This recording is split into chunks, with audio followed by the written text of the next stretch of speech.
It is truly an honor for me to have the opportunity to introduce today's keynote speaker, Claire Gaudiani, who is a highly regarded and persuasive speaker on the importance of generosity in America. Claire and I share something in common. In 1988, she was named president of her alma mater, Connecticut College, and she served in that position for 13 years. I'm sure she would agree that presiding over one's alma mater carries with it both a special responsibility and a special passion. From 1997 to 2001, Claire also served as volunteer president of the New London Development Corporation, which was dedicated to building the tax base, creating jobs, and improving the quality of life for all citizens of New London, Connecticut. During her tenure, the nonprofit organization managed $75 million in state infrastructure funding and attracted $300 million in private investment to New London, bringing 2,100 new jobs to the city. From 2001 to 2004, Claire was a senior research scholar at the Yale University Law School, where she completed The Greater Good, a book about the role of philanthropy in American economic prosperity. Among her many publications since then are her 2007 Generosity Rules, A Personal Guide for Giving, and her 2010 book, Generosity Unbound, How American Philanthropy Can Strengthen the Economy and Expand the Middle Class. Due out this fall is her book, Daughters of the Declaration, How Women Social Entrepreneurs Built the American Dream. Claire is currently adjunct professor of philanthropy at the Wagner School of Public Service at NYU. She's chair of Gaudiani Associates and serves as a corporate director and board member of many social profit organizations. Among many honors, Claire is a member of the American Academy of Arts and Sciences. She holds 10 honorary doctorates, including, I'm proud to say, one from Gettysburg College. And she was awarded the Henry Rosso Medal for Distinguished Service from the Center for Philanthropy at Indiana University, where, by the way, she also received her PhD in French literature. She did not need the French translation here today. I know we all very much look forward to hearing what Claire has to say about philanthropy, particularly in this challenging economic time. Please join me in welcoming Claire Gaudiani. Thank you all so much. I know it's crazy, but it's great to tell people I'm a member of the class of '92. Of course, they probably think I was left back a lot, but anyway, that's another whole problem. I'm so thrilled to be back here on campus, and I have to tell you, when I was here in '92, your spectacular president was a slip of a girl and was working with Gordon Howland and assisting him in a great presidency.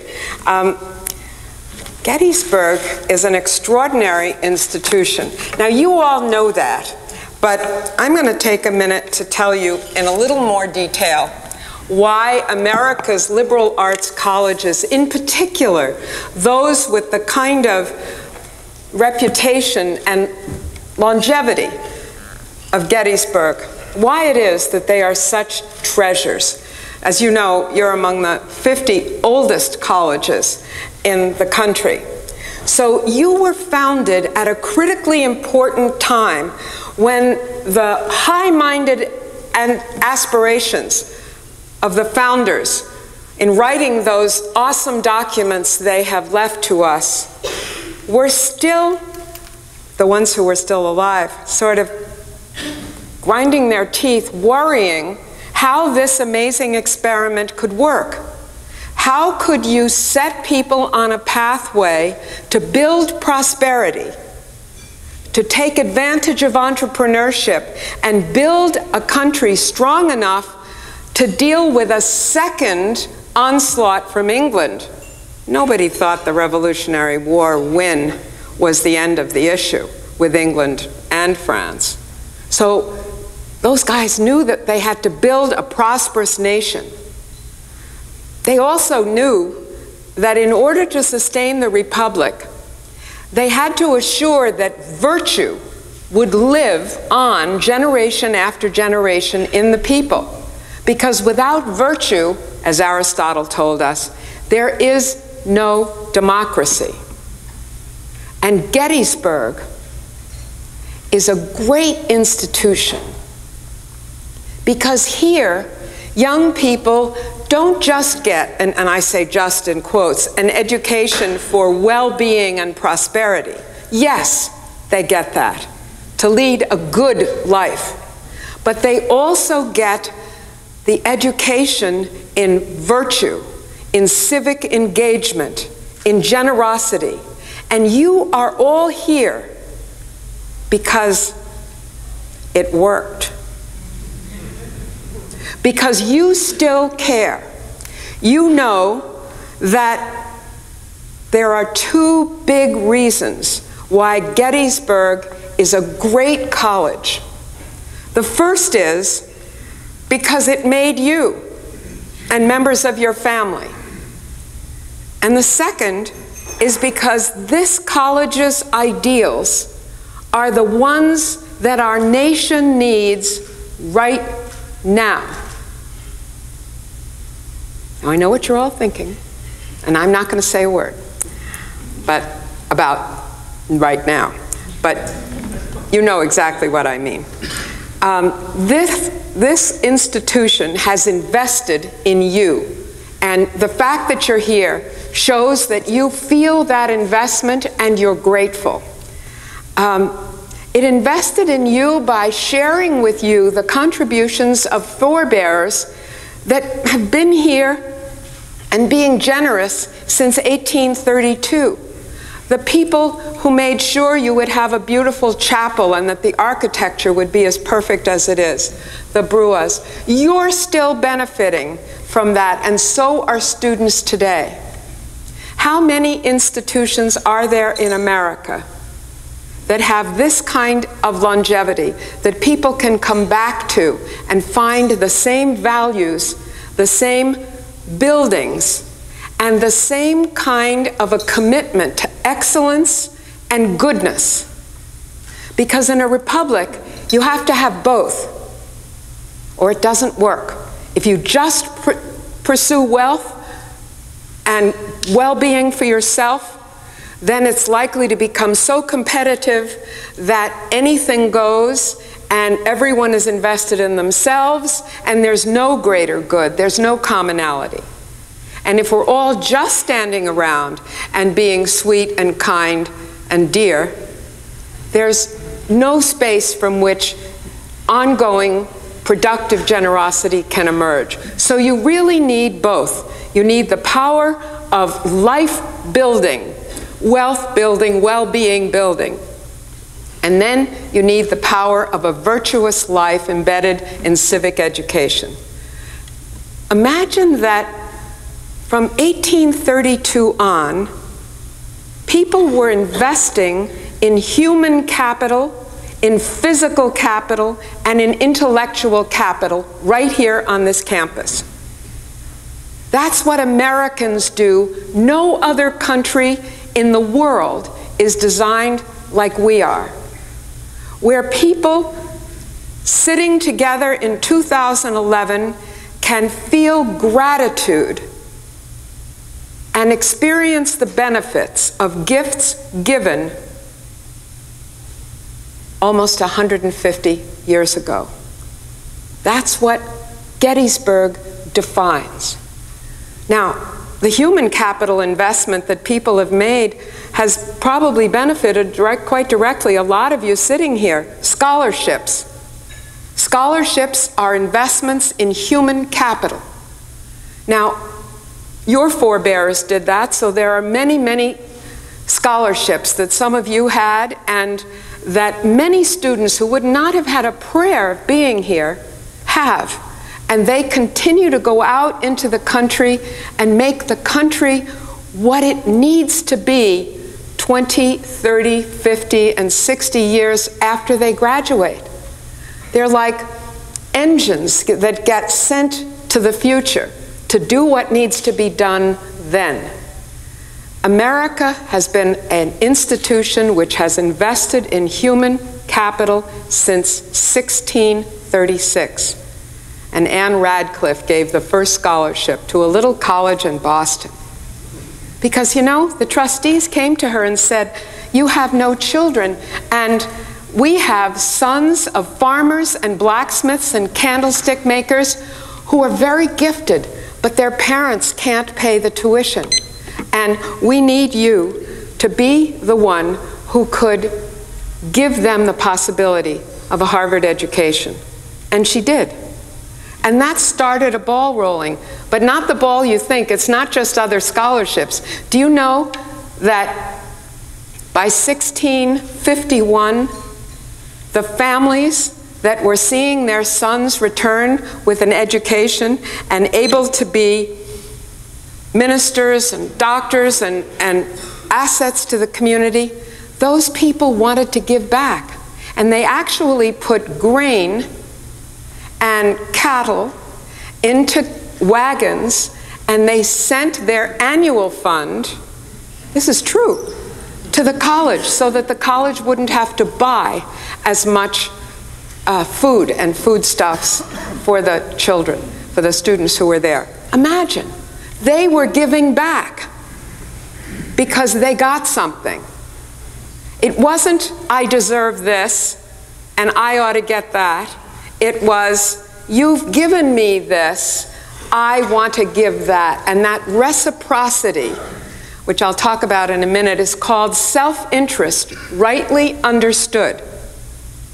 If I do something good for you, it is in my own self-interest because you are going to be prepared to do something good for me.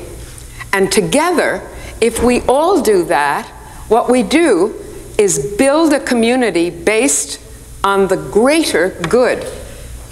So maybe I could do a tiny bit better for myself, buy myself a better iPad if I didn't give you the $400 and I didn't buy the $800 one, I just bought the But wait a second. Investing that money in you is going to have a trickle-down effect. And all of you have benefited from the investment in human capital that is part of our nation and that is part of your personal experience here at Gettysburg. And even if you didn't have a scholarship, you developed friendships here with scholarship students who wouldn't have been here if someone hadn't decided that that kind of richness was important here. So they invested, and you and all the rest of us benefit. Americans invest in human capital. The second way that you and I benefit from the way our colleges operate is that people have invested in physical capital. The Brewer Chapel, so many of the buildings, the one named for Thaddeus Stevens that so many students contributed to. And in fact, this is another whole speech, so I mustn't give it, but those students set up what was called a ladies' fair in the 30s. It was a very hot new idea in fundraising, Bob. True. It was brand new, and the abolitionists, women in Boston, set up a way to create a fair where elegant things would be sold at atrocious prices that their husbands would pay, and they would raise the money and fight for the end of slavery. Well, the students here, some of them who came from Boston at the time, brought that idea here, and some of the very earliest buildings were built with the donations gained by the ladies' fair concept. So investments in physical capital, the kind of investments that keep on giving, right, for 150 years and counting, that we all benefit from. These are assets in a number of different ways, and on college campuses, of course, generation after generation after generation use these facilities and take the wisdom and the opportunity that they experience out into their lives and make a difference in the world. All across the country we do this. Imagine the city of New York, or any of the major cities, with all the donated buildings sucked out. Where are the hospitals? Where are the theaters? Where are the colleges and universities? Imagine the nation with that. All America's private colleges and universities would disappear. These are gifts. And they build the community. They create the places where people have jobs. Americans invest in physical capital, just like human capital. And we are transformers and transformed by these investments that keep creating profit in our society decade after decade because of what we do and who we are. And particularly on liberal arts colleges, we are the ones invested in, and of course we're called to be the reinvestors. The third kind of capital that Americans invest in is intellectual capital, ideas. On this campus, people invested in the ideas of folks who went on, like your Nobel Prize winner, to do critically important work on cancer. They invested in ideas like your very, very early and awesome Asian art collection that Professor Kramer gifted. These are ideas that change the world.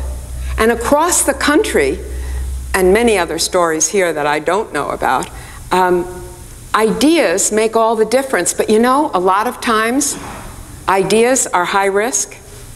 When a young scientist discovered that there was something in a petri dish that seemed to kill the staphylococcus that he'd put in the petri dish, he wanted to find out what the heck that was. Because if it killed the staphylococcus in the petri dish, maybe it would kill the staph in people's throats. And of course, when he went to his government, they said, don't be ridiculous. Anything that would kill the staph in a petri dish would kill you if you ate it.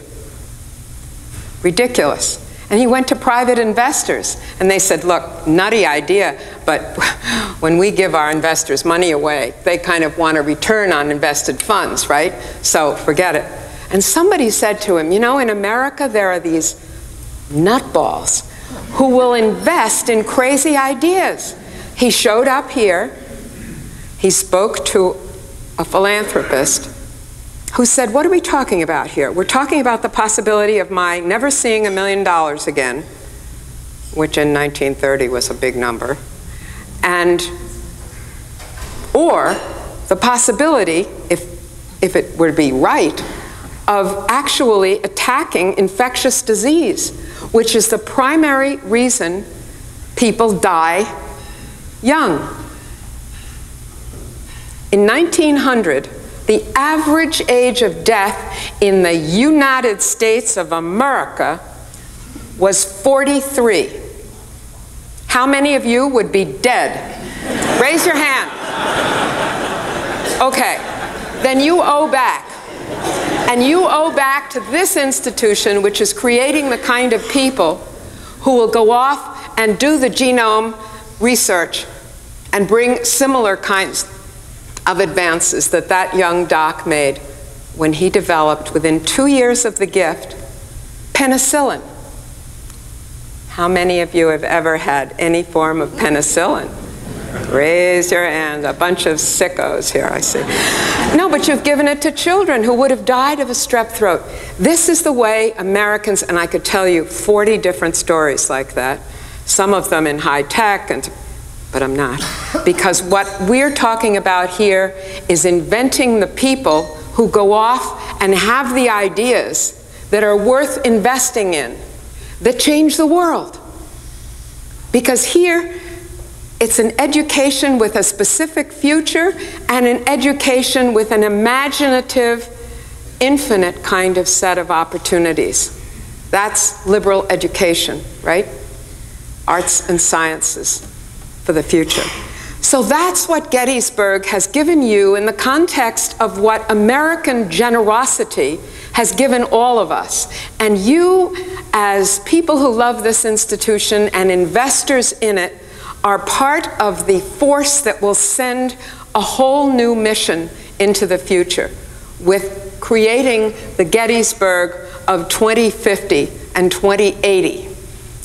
The problem solvers are in the class of 2020 and 2025 and getting ready now is what has to be done because somebody got ready for you and you owe it back.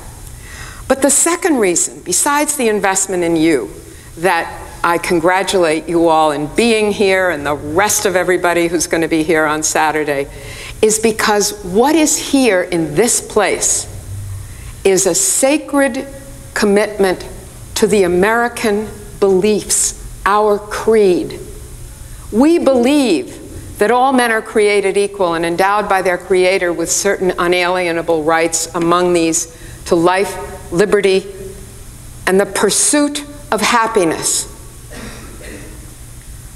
You know that that very important document launched an idea that had been talked about in philosophy, but nobody had put it on the ground.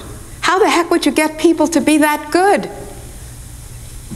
Turns out it's hard, because the tendency is to pull back. But some quotient of us, and a lot of us educated in places like this, believe that America is built on optimism, on idealism, and on determination to make human life the way it ought to be, not the way it just happens to be. That's a force that is embedded in the words of those documents, the Constitution and the Declaration. But where do you become the people who can pursue opportunities for well-being and even wealth building and still actually practice what's called, in the history books, the Republican virtues of independence and self-reliance and thrift, sure, but also generosity, compassion. What about all of that? Courage. Sometimes we know what's supposed to happen, but it's damned hard to stand up and say something. Those of you who have an opportunity to see the movie Help, whether you're older or younger, see it, because it's a story of non-courage. People knew, but they were going to make their best friends really annoyed if they said anything. We're educated to be the people who stand up and say, I can't go along with this, I really have a problem, but we need to rethink this. And sometimes it's because what's going on that's wrong is going to be bad for business. But if it's bad for the future of the nation, we've got to stand up. And this is the kind of place that reinforces both of these qualities. And we are so lucky to have these places where virtue and imagination, where prosperity and goodness intermix and work together. They're not one or the other. It's a critical both and. And this means people spend time with young people because it's complicated and they have to see it in action. And here's where the student-faculty ratio and the quality of the staff, from the president to the person who trims the bushes and everybody in between, they're all singing from the same book. And that's why this place is such a sacred trust that you hold. In America, we participate by our very being here in something I call a virtuous cycle. Every act of generosity, which seems, if you're going to try to build wealth, maybe counterintuitive, but every gift of generosity can you think of a clock for a minute? You can all see me, right? Imagine a clock in front of me, and 12 is here, and 3, and 6, and 9, and 12, okay? Now, imagine a gift. Imagine a gift that you make, let's just say, to scholarships. It could be to anything, but let's just say to scholarships at Gettysburg. You make that gift, and what does the gift create? Well, it creates opportunity. Somebody who wouldn't have a Gettysburg education suddenly is in line for one and has the kind of transforming experience that you and the people you love have had. So there's opportunity created. And in that opportunity, that individual gets a chance to develop prosperity that he or she wouldn't have known with another kind of education. Not only financial prosperity, but personal prosperity that comes from being happy, knowing that you know how to do good and be good as well as do well. They're integrated, they're not separated, and they're not in a hierarchy. So there's that prosperity that is the fruit of your generosity that created opportunity and now has yielded that life and all the lives around it with prosperity. What's the result? Well, in our society, you're all here because what happens next is gratitude. That person receiving that scholarship and seeing the opportunity that he or she has had and experiencing the prosperity now feels gripped with gratitude. And what they want to do is commit an act of what? Generosity. And this is the engine at the core of American capitalism. This is why it has worked. It didn't just work because we had better control of steam engines, better than it. All that was because there was a great railroad. Yes, absolutely. But countries can go off the track. And we haven't, despite extraordinary wealth building. And why we didn't is because of this virtuous cycle that keeps going around. I watched my scholarship students at Connecticut College stand up every year and, unprovoked by the staff, they would say some version of, I've had the George and Marion Smith Scholarship, and it's my great hope that when I finish medical school, I'll be able to make a gift that will send someone else to Connecticut College. That's the virtuous cycle. They get it. They see what's going to happen to them because of generosity. This is because the country is designed to assure a focus on well-being and a focus on the greater good, a focus on the individual. Absolutely. Both as recipient and as donor, as doer and receiver. But also the focus on the greater good. I joke around when we start campaigns at different places where I talk and I say, I think what we ought to do, especially in medical settings, but educational settings as well, everybody's name tag should be followed by a ribbon that says, brought to you by. Because here you are, Claire Gaudiani, brought to you by, and my Connecticut College scholarships, David's scholarships at Princeton, and then the scholarships we had for our graduate programs, the facilities that we used, the programs that were supported to enable us to study overseas. Brought to you by. I think of those people every day. They didn't necessarily know it would be me. Maybe they would have been much more excited. But they were so lovely that they wanted to invest in the future. They got me, among others. But that's how we have to think. So the virtuous cycle is at the core of why our economy has worked, why people are willing to be patient and have their children invested in. And if we break this in our society, we are permanently broken. And this is not a Democratic or a Republican agenda. This is an American agenda. Generosity is at the core of who we are. We are not entitled. We are at work. All of us, rich, poor, and everybody in between. And to the extent that rich people think they're entitled, poor people think they're entitled, and middle and elderly are, hey, we got to stop and say, who's your daddy? Who's your mama? And the answers are people who built their own lives while building the lives of others. That is our calling as Americans. We have to remember that Americans are not generous because we're rich. We are rich because we are generous. I beg you to write that on your refrigerator, not just to inspire yourself, but to inspire the people who come to your house.